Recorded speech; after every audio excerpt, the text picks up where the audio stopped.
Chicago has a rule. If you work in the city, you have to live in the city. So where do all the cops, firefighters, teachers, and city workers actually go? Well, after helping people relocate here, I get asked this all the time, and I completely understand why they all end up in the same 3 Northwest Side neighborhoods. So in this video, I'm going to show you why thousands of them all have quietly figured out the same 3 neighborhoods, the housing, the yards, the access, and what makes them feel more like a suburb than the city at all. Let's start with the rule itself, and it goes back than most people actually realize. Chicago's residency requirement has been on the books since 1919, over 100 years. The idea was simple. If the city is signing your paycheck, your tax dollars should stay in the city. It's been debated, challenged, and questioned by unions and workers for decades, but it's still standing. And the reason makes sense. Firefighters respond to calls faster. Teachers are more invested in the communities that they actually serve. The city keeps its middle class, so the rule stays. Which means every cop, teacher, and city worker has the same problem to solve. Where do I live in Chicago that doesn't feel like I'm giving up everything that I want in a home? And thousands of them landed on the same answer. So let's jump into a neighborhood I know all too well. My best friend has lived in the same neighborhood his entire life. We've been friends for a long time, and I spent a good chunk of my 20s at Morrison's and all the other local bars right along Northwest Highway. And I'll be honest with you, I wasn't born in the city, and even to me, this place feels more like a suburb. It is the furthest northwest neighborhood in the entire city, bordered by Park Ridge on one side, Niles on the other. Cross over just one street, and you're out of Chicago. But stay here, and you've got everything. Local bars where everybody knows your name, trust me. Breakfast spots you go to every Sunday, pizza places, they kind of already have your order ready. You get to know these people. You become a regular, and that's the kind of neighborhood that's not a place people just pass through. It's a place you plant roots. That is none other than Edison Park. Now let's talk about the housing, because this is what really draws people in. You're looking at smaller bungalows, Georgians, Cape Cods. It's the classic Chicago brick construction. They're solid, well-built, and well-maintained. And the one thing you'll notice driving through a lot of these bungalows or bungalow neighborhoods is they have second-story additions. Owners have been here so long, they just build up instead of moving out.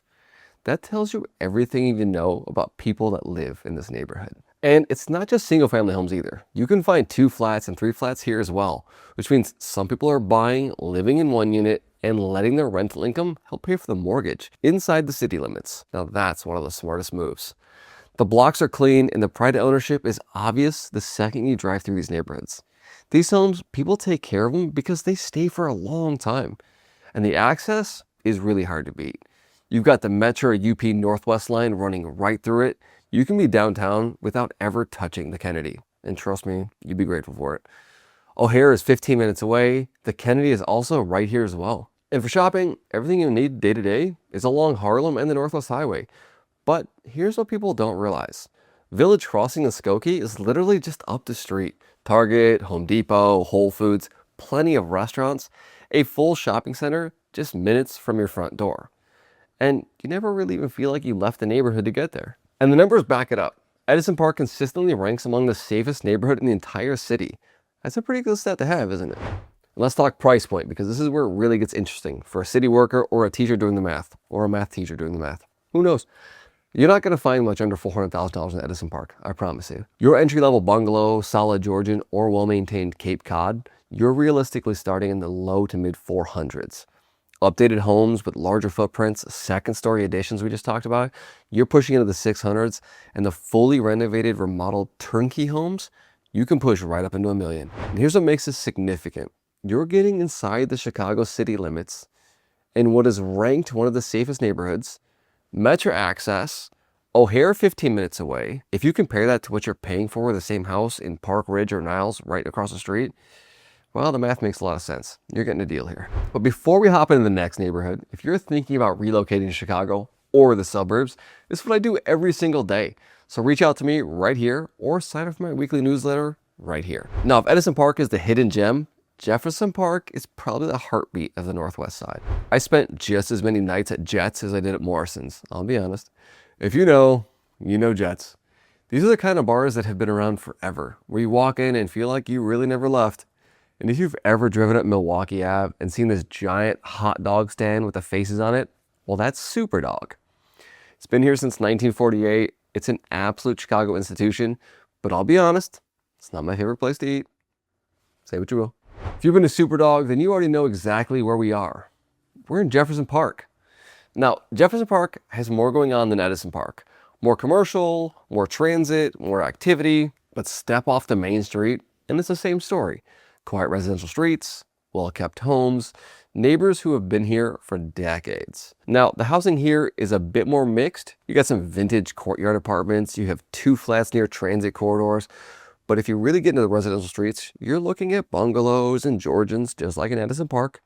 It's also solid, well-built, they're still affordable, and like Edison Park, you'll see the same second-story additions on these bungalows. People just keep building up because they're not going anywhere. Now, the access here is unmatched on the northwest side. Jefferson Park is a major Blue Line terminal. You can be in the loop in about 30 minutes without, again, ever touching a car. The Metro UP Northwest line runs right through here too, so you've got 2 options of transit in the same neighborhood. And the Kennedy, again, it's just minutes away. Now, for anyone that's on shift, odd hours, early mornings, having that kind of access without sacrificing the neighborhood feel is everything to people. Shopping and dining along Milwaukee Ave, Lawrence, and surrounding area covers everything you need day to day as well. And just like Edison Park, the suburbs are right here when you need them. Now, Jefferson Park is the kind of place where people want the convenience. They get the community, and the value is all in one place, and nobody leaves. Now, let's talk price point here. Jefferson Park, a little bit interesting. It's a larger neighborhood than Edison Park, so you tend to see a little more inventory and a little more variety in what's available. But make no mistake, you're still looking at $400,000 and up for a single family home. A well-maintained bungalow or Georgian starts in that range and moves up very quickly as you add the updates, larger footprints, and those second-story additions. And this market moves. Homes are not sitting. When something solid comes up in Jefferson Park, it definitely goes fast. That's what happens when you've got city workers all competing for the same inventory in the same neighborhood year after year. See, Jefferson Park is where value really meets access. And right now, the market is telling you this, and it's moving quick. Now, before we get into this third neighborhood, I want to talk about something. When people think Chicago, they always think downtown. They think Lincoln Park, Wicker Park, the lakefront, of course. These neighborhoods get all the attention, all the press, and all the hype. And look, they deserve it. But this Northwest corridor, Edison Park, Jefferson Park, and where we're about to go, this is the part of Chicago that quietly goes under the radar. It's got no viral moments, no magazine covers.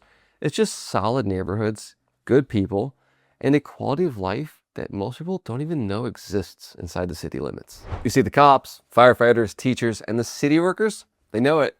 They figured it out a long time ago, and they kept it close. And if any of this has you thinking about the Chicago market, where to buy, what areas to watch, what to avoid, it's exactly what I'm here for. So reach out anytime right here, or scan my QR code on the screen to sign up for my weekly newsletter. I break down the market every week, cover local spots definitely worth knowing about, and keep you up to date on everything happening across the city and the suburbs. Now, this neighborhood is different. For people who want a little more yard space than the other 2 neighborhoods and they can't deliver, this one will. You get real yards, deeper lots, you got some room to breathe. The kind of outdoor space you'd expect to find in maybe a Glenview, Des Plaines, a Park Ridge. Not inside the city of Chicago, I promise you. And here's why. This neighborhood was originally planned as a Victorian community back in the 1800s. The street grid is completely different from the rest of Chicago. It's looser, a little more curved, with deeper lots than almost anything else in the city. It was designed to feel like a suburb before the suburbs even were a thing. This is Norwood Park. So when you have to live in Chicago and you want a real backyard for the kids or dog, a garden, space between them and your neighbor, Norwood, it's the answer. See, the housing reflects that too. You're going to have ranch homes, full 2-story homes, larger properties, some of the biggest homes you'll probably find in the city up here, and the lots that match. And it's the kind of housing stock that makes you double take that, are you still in Chicago? The neighborhood itself has the same tight-knit Northwest Side feel. You got block clubs, local businesses, a community that takes pride in where they live. Norwood Park has one of the oldest historical societies in the city. These people who care deeply about the neighborhood, and they have for generations.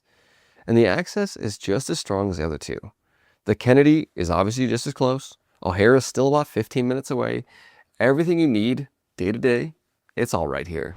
Now, for someone who wants the most suburban feel possible without crossing the city line and really being in the city, Norwood Park is as close as it gets. And once people see it, they just don't unsee it. Now let's talk price, because Norwood Park is going to run a little bit higher than Edison Park and Jefferson Park. And honestly, that makes complete sense when you know what you're getting. So you're looking at mid 400s easily as you start looking at single family homes. But Norwood Park is going to have some range. The larger lots, the bigger footprints, and the fully updated homes push you into 5, 6, way more than that. And the true standout properties, the one with the massive yards, the big square footage, you can land $1 million, no problem. And here's the thing, when you compare what you're getting in Norwood Park to kind of what your money buys you in Park Ridge or Niles, right across these borders, you start to realize the value is real here. You're still inside the city limits, you pay city taxes, but you live like you're in the suburbs. It's kind of cool. And by the way, if you want to know the best type of house to buy in Chicago, then watch this video, and I'll see you there.